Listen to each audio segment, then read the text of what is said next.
नौकरी, मजबूरी या शौक, सीधी सादी सी रोली की शादी सिड से तय होती है। शादी के बाद तुम नौकरी करना चाहोगी? नहीं नहीं, बिल्कुल नहीं। वैसे मैं ये नहीं कहती कि नौकरी करना ठीक नहीं है, लेकिन पर्सनली मैं ये सोचती हूँ कि मैं गृहिणी बनूंगी। हाँ हाँ, क्यों नहीं। गृहिणी बनना भी आसान नहीं है।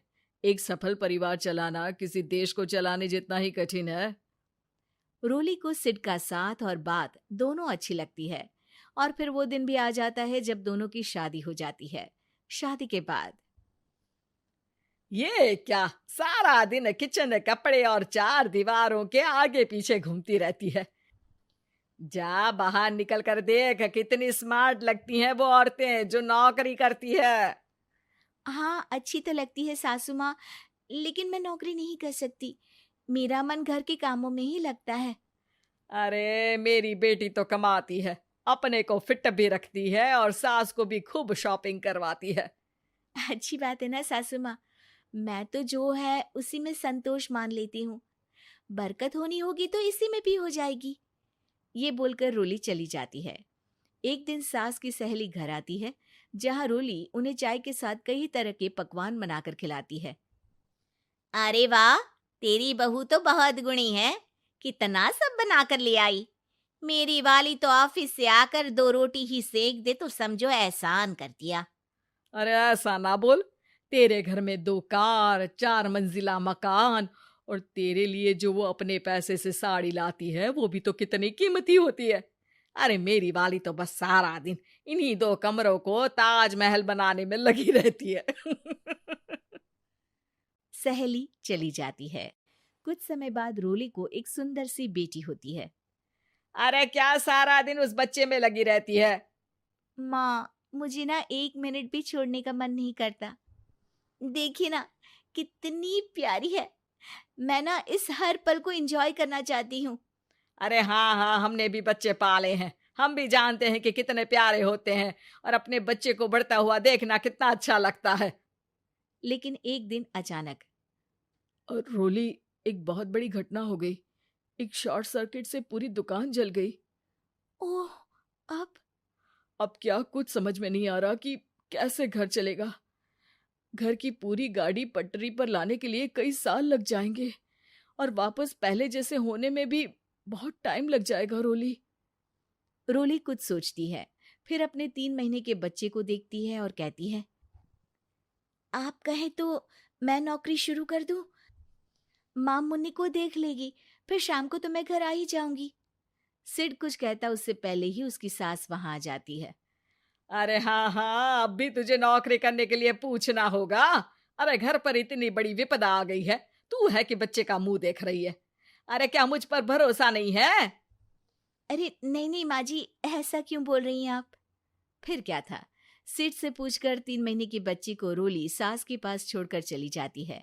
शाम को ऑफिस से आने पर अरे सारा दिन इसने तो चैन नहीं लेने दिया, बस गोदी में ले लेकर घूमती रही। हाथ दर्द हो रहा है। बहू को बहुत गिल्ट फील होता है, लेकिन जब वो घर की हालत देखती है तो चुप रह जाती है।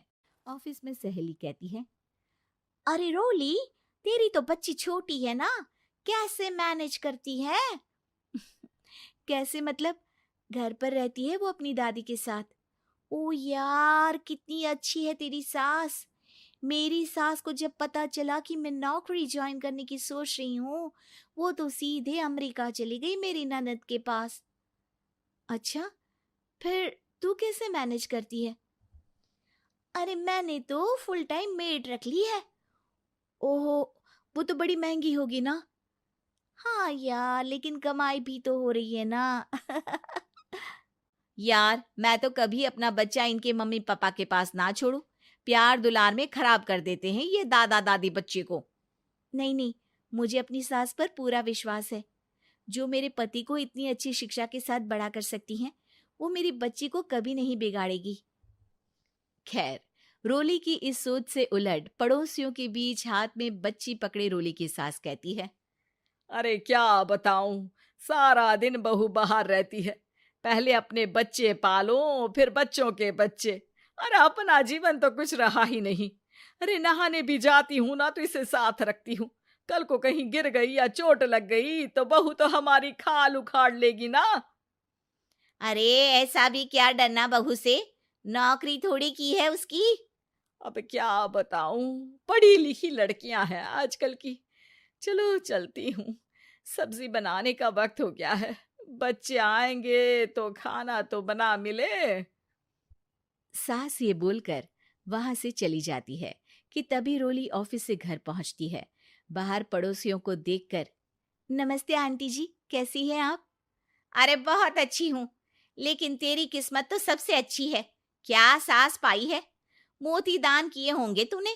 तेरा बच्चा भी देखती है, खाना भी बनाती है। बेचारी बहुत काम करती है तेरी सास। हाँ आंटी, सही बोल रही हैं आप। अब ऑफिस भी दूर है तो आने जाने में वक्त चला जाता है। खैर चलती हूँ। हाँ हाँ बेटा जाओ, गर्मा गर्म खाना खाओ। रोली घर आती है, जहाँ सास एक बार फिर छोटी सी मुन्नी की शरारतें गिनाने में लग जाती है। अरे आज तो इसकी वजह से मुझे 2 बार कपड़े बदलने पड़े। बार बार पानी गिरा दे रही थी। दोपहर में थोड़ा सोचा कि आराम कर लूं तो दूध के लिए रोने लगी। हाय, मैं तो परेशान ही हो गई। रोली को सास की बात अब कुछ अजीब लगती है, पर वो जल्दी से कपड़े बदलकर किचन में जाकर रोटियां बनाने लगती है। सारा महीना काम करने के बाद रोली को सैलरी मिलती है। वो पैसे लेकर सीधे सास के पास जाती है। माँ जी, ये मेरी सैलरी। आपने हर कदम में इस घर का साथ दिया। मैं नौकरी करने के पक्ष में नहीं थी। मैं तो अपने बच्चे को बढ़ता देखना चाहती थी। मैं थोड़े में भी खुशी थी। कभी मैंने आपको किचन में पैर नहीं रखने दिया था। घर की मुसीबत नहीं आती तो मैं कभी इन जिम्मेदारियों को आप पर पड़ने नहीं देती। अब सास समझ चुकी थी कि उसकी गलती कहाँ है।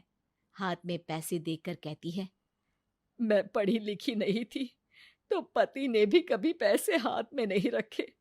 बेटे ने भी गल्ला संभाला, लेकिन तूने मुझे समझा। ये मेरा सम्मान है कि एक बहू होकर तूने पूरी सैलरी मेरे हाथ में रखी बेटा।